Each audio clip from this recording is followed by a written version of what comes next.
ফিলিস্তিন জিন্দাবাদ, ইসরায়েল নিপাত যাক। ফিলিস্তিন জিন্দাবাদ, ইসরায়েল নিপাত যাক।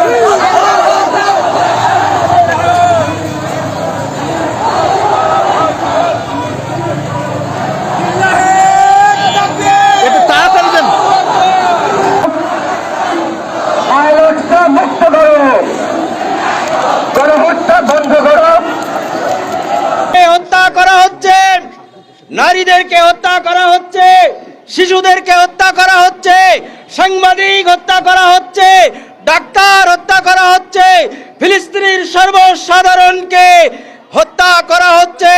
তার প্রতিবাদে আজকের এই জিহাদি প্রতিবাদ সমাবেশ। ভাই এবং বোনদের, ছোট ছোট বাচ্চাদের রক্তে আজকে রঞ্জিত হয়েছে। প্রিয় উপস্থিতি, আমরা বলতে চাই, যারা তথাকথিত সভ্যতার দাবিদার, যারা নিজেকে সভ্য বলে দাবি করে, যাদের বাড়িতে একটা কুকুর বিড়াল মারা গেলে মায়া কান্না কাঁদে, আমরা তাদেরকে বলতে চাই, কোন সভ্যতার দাবিতে আপনারা ফিলিস্তিনি ভাইদেরকে এইভাবে মানবতা বিরোধী গণহত্যা করছেন? আমরা জাতিসংঘের জবাব চাই।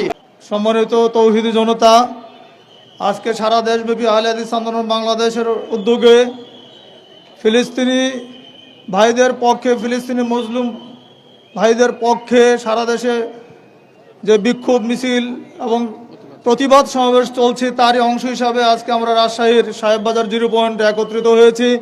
আজকের এই প্রতিবাদ সমাবেশে প্রধান অতিথি হিসাবে উপস্থিত আছেন আহলে হাদিস আন্দোলন বাংলাদেশের মোহতারাম আমির জামাত প্রফেসর ডক্টর মোহাম্মদ আসাদুল্লাহ আল গালিব। আমরা ধন্যবাদ জানাচ্ছি বাংলাদেশ জমিয়তে আহলে হাদিসের ভাইদেরকে, নেতৃবৃন্দ, তারা এই আমাদের কর্মসূচির সাথে একাত্মতা ঘোষণা করে একই কণ্ঠে সবাই আমরা ফিলিস্তিনি মুসলমানদের পক্ষে এবং জমিয়তে সুবহানে আহলে হাদিস একাত্মতা ঘোষণা করে আমরা একই কণ্ঠে যে দাবি তুলেছি, আল্লাহর কাছে আমরা ফরিয়াদ করি আল্লাহ সুবহানাহু ওয়া তাআলা যেন ফিলিস্তিনকে মুক্ত করেন। আসসালামু আলাইকুম ওয়া রাহমাতুল্লাহি ওয়া বারাকাতুহু। ইন্নাল হামদুলিল্লাহ নাহমাদুহু ওয়া নুসাল্লি আলা রাসূলিহিল কারীম, আম্মা বা'দ। আজকের সলিডারিটি ফর গাজা মুভমেন্ট ঢাকাতে ডেকেছেন আগামী কালকে। আজকে আমাদের সংগঠনের নির্দেশক্রমে সারা বাংলাদেশের যত আমাদের জেলা সংগঠন আছে সর্বত্র ঠিক এমনি করে প্রতিবাদ মিছিল হচ্ছে। আমি লাইভে ঢাকা দেখলাম, বরিশাল দেখলাম, সাতক্ষীরা বুধবার হয়ে গেছে। এমনি করে সারা দেশ জেগে উঠেছে। আজকে গাজার এই ধ্বংসস্তূপের কান্নার থেকে আমাদের সবচেয়ে বড় অর্জন যে মুসলিম উম্মাহ হৃদয় করাঘাত করেছে। মুসলিম উম্মাহ যদি জেগে ওঠে তাহলে আল্লাহর পক্ষ থেকে রহমান নামে আসবে ইনশাআল্লাহ। তাদের চোখের পানির সঙ্গে আমাদের চোখের পানি যদি মিশে যেতে পারে, ইনশাআল্লাহ আল্লাহ মুমিনদেরকে কখনো খালি হাতে ফিরান না। আহলে হাদিস আন্দোলন বাংলাদেশ আহলে যুব সংঘ, আহলে হাদিস পেশাজীবী ফোরাম, আল আউন, আহলে হাদিস মহিলা সংস্থা, আহলে হাদিস আন্দোলন বাংলাদেশের যত অঙ্গ সংস্থা এবং প্রতিষ্ঠান আছে, সবাই আজ একমুখী, একভাবে, এক ডাকে, একই কণ্ঠে আওয়াজ তুলেছে, হে আল্লাহ তুমি ফিলিস্তিনি মুসলিম ভাইদের রক্ষা করো। হে আল্লাহ তুমি মুসলিম ভাই বোনদেরকে রক্ষা করো। হে আল্লাহ জালেম ইসরায়েলকে তুমি ধ্বংস করো। সাপ পুষে যেভাবে সাপুড়ে কখনো নিশ্চিন্ত থাকে না, ইসরায়েলকে আশ্রয় দিয়ে আরব ভূখণ্ডে আজকে মুসলিম ফিলিস্তিনিদেরকেই উৎখাত করার ব্যবস্থা হয়েছে। যেখানে ৯৭% ছিল ফিলিস্তিনি আরব মুসলিম, আজ সেখানে 10% মুসলিম নাই। এরপরও আমি আপনাদেরকে সুসংবাদ জানাচ্ছি, গাজার মুসলিমদেরকে এই হত্যাকাণ্ডের মধ্যেও বিশ্ব মুসলিম বসে নাই, তারা সেখানে ত্রাণ পাঠাচ্ছে। আহলে হাদিস আন্দোলন বাংলাদেশ সেখানে নিয়মিত ত্রাণ পাঠিয়ে যাচ্ছে। আজকের দিন পর্যন্ত আমাদের ত্রাণ সংগ্রহ হয়েছে, আমরা সেখানে ত্রাণ পাঠিয়ে দিচ্ছি। আপনারা যদি দিতে চান এখনই নগদ দিতে পারেন, আমি নিজেও 500 টাকা এখনই দিচ্ছি, শুরু করে দেন।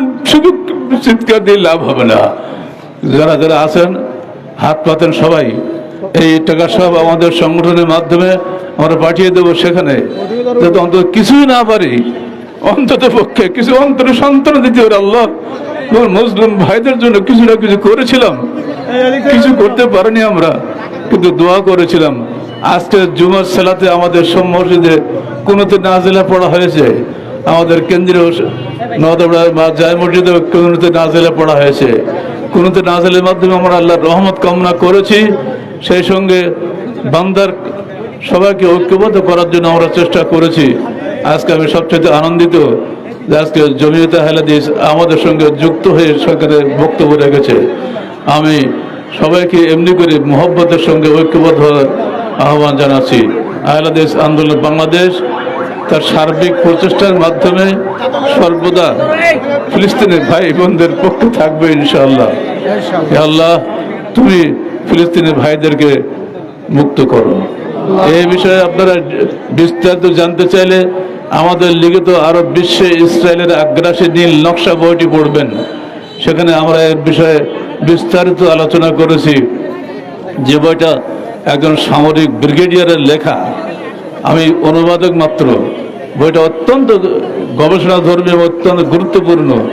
ওরা শুধু মাত্র ওই পর্যন্তই যাবে না, ওরা পুরো আরব বিশ্বে এমনকি মক্কা মদিনাতে হামলা করবে। অর্থাৎ আজকে আরব বিশ্ব চুপ করে বসে থাকছে, তাদের মধ্যেও সাবধানতা অবলম্বন করা উচিত। আর নিরাপত্তা পরিষদের নাম ধরে একটা যে আছে, তারা আজকে গাজাবাসীদের নিরাপত্তা দিচ্ছে কোথায়? তারা কিসের নিরাপত্তা পরিষদ? জাতিসংঘ গুতেরেসের মধ্যে আমরা সমর্মী বাচক অনেক কথা শুনতে পাচ্ছি, লোকটার মধ্যে মানবতা আছে বলে মনে হয়, কিন্তু কাজের কাজ কিছুই হচ্ছে না।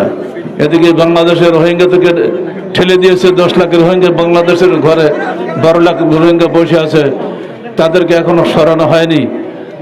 ঠিক অমনি করে ফিলিস্তিনদেরকে আস্তে আস্তে আস্তে আস্তে বিতাড়িত করে আরব ভূমি থেকে নিশ্চিহ্ন করে দেওয়া হচ্ছে, তাদের পক্ষে নিরাপত্তা পরিষদ দাঁড়ায়নি। আমরা ধিক্কার দিচ্ছি নিরাপত্তা পরিষদকে, ধিক্কার দিচ্ছি জাতিসংঘকে, ধিক্কার জানিয়ে ওআইসিকে, যারা নীরবে বসে আছে এই অবস্থায়। আমরা গাজা উত্তরে যে উপরে যে অত্যাচার হচ্ছে, এই সবচেয়ে বড় অর্জনটি আমরা মনে করি যে আজকে আহলে হাদিস আন্দোলন বাংলাদেশের ডাকে সব দলমত নির্বিশেষে জনগণ এখানে হাজির হয়েছেন। রাজশাহীর প্রাণকেন্দ্র সাহেববাজার 0 পয়েন্টে আমরা দাঁড়িয়ে কথা বলছি।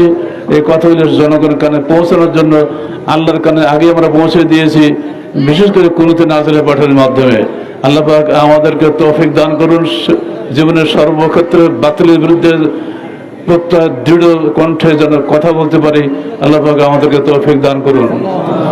বিশেষ করে আহলে হাদিস যুব সংঘের তরুণ ছেলেদের মধ্যে যে জাজবা আমরা দেখতে পাচ্ছি, সেটা সত্যি ভোলার মতো নয়।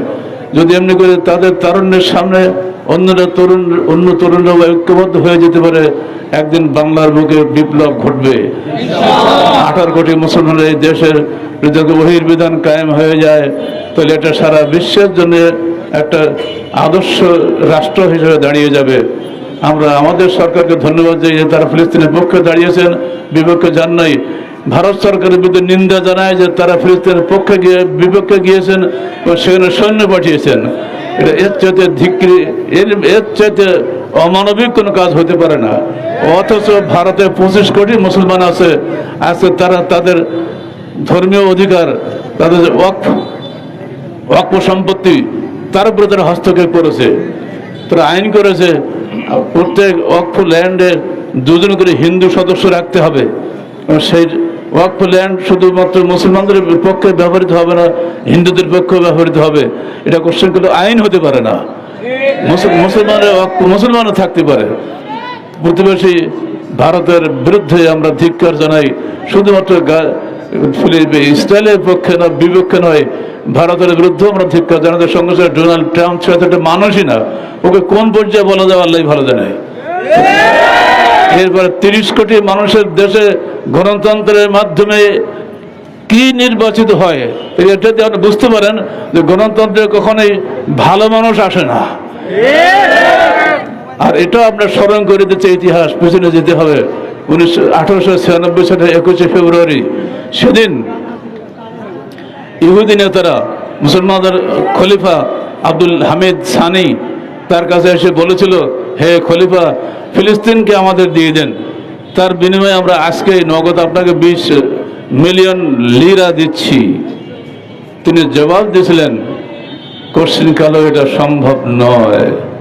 ইন্নী লা আস্তাতিউ শিবরাম মিনাল হাযিল আরাযিল মুকদ্দাসা কামা লা ওয়াফাকু আন আস্তাইয়া মিন জাসসাতি হাত্তা ইলা কায়াদিল হায়াত। আমি কোশ্চিন কালো ফিলিস্তিনের 1 বিঘা মাটি তোমাদের দিতে চাই না, যেমন আমি আমার নিজের দেহের একটা অঙ্গ ছেদন করতে চাই না। যতক্ষণ আমি বেঁচে আছি ফিলিস্তিন কোশ্চিন কালো কোনো অমুসলিমের হাতে আমরা দেব না।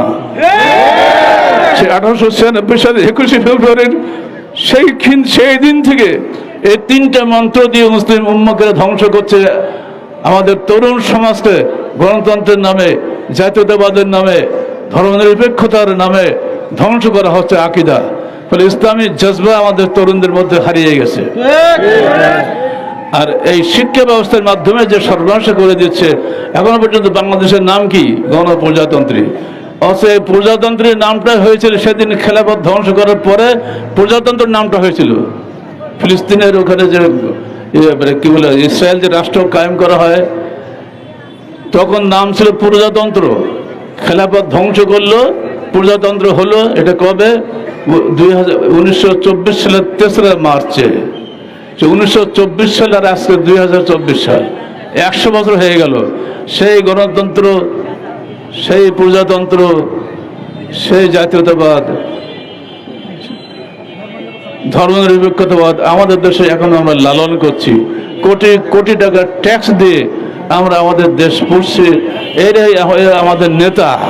কথায় কথায় গণতান্ত্রিক নেতা, গণতান্ত্রিক নির্বাচন চাই, গণতান্ত্রিক পরিবেশ চাই। কিসের গণতন্ত্র তোমার? গণতন্ত্র মানুষের তৈরি করা, গণতন্ত্র আল্লাহর নয়, মানুষের তন্ত্র নয়। মানুষ কখনোই সার্বভৌম ক্ষমতার উৎস নয়। গণতন্ত্রের সার্বভৌম ক্ষমতার উৎস হচ্ছে মানুষ, জনগণ। আর ইসলামী খেলাফতে সার্বভৌম ক্ষমতার উৎস হচ্ছেন আল্লাহ। মুসলমানের শাসক কোশ্চিন কালো কোরআন এবং সুন্নাহর বাইরে একটা আইনও করতে পারে না। মুসলমান সেটাই চায়, সেটাই হতে হবে। বিধান বাতিল করো, বিধান কায়েম করো,